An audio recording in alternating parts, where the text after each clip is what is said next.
کہ آپ کو فری میں یہاں پر درس مل رہا ہے، اس کی قدر کیجئے اور آ کر کے یہاں پر اپنے دین کو سیکھا کیجئے، اپنے اسلام کو سیکھا کیجئے، اور جو مسائل ہیں اسے پوچھا کیجئے۔ ہفتے میں آدھا گھنٹہ دینا کوئی مشکل کی بات نہیں ہے، بات سمجھ میں آ رہی ہے؟ اور دین کے اندر اعتدال کو پیدا کیجئے، افراط اور تفریط سے بچیے۔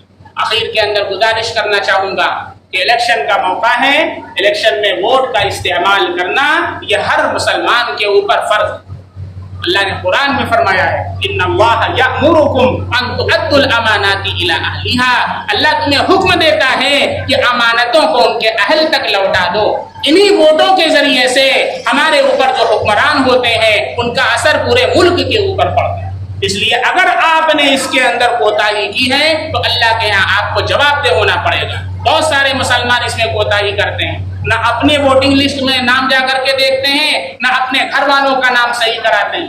اس لیے ابھی بھی آپ حضرات کے پاس موقع ہے، ابھی بھی موقع آپ کے پاس ہے، ابھی سے اس کے لیے کوشاں ہو جائیں، اور آپ کے گھر میں اور آپ کے رشتہ دار میں اور آپ کے پاس پڑوس میں اور آپ کے محلے میں جتنے بھی لوگ ہیں، کسی کا بھی ایک ووٹ رہنا نہیں چاہیے، ووٹ ضرور ڈالنا ہے۔ جو بہترین کینڈیڈیٹ ہیں، آپ جن کے بارے میں یہ سمجھتے ہیں کہ وہ قوم کے حق میں اور ملک کے حق میں بہترین خادم ثابت ہوں گے، آپ اپنی حق رائے دہی کا ان کے لیے استعمال کریں۔ اللہ رب العزت ہم سب کو شریعت و سنت کے مطابق زندگی گزارنے کی توفیق عطا فرمائے۔ آمین۔ وآخر دعوانا الحمدللہ۔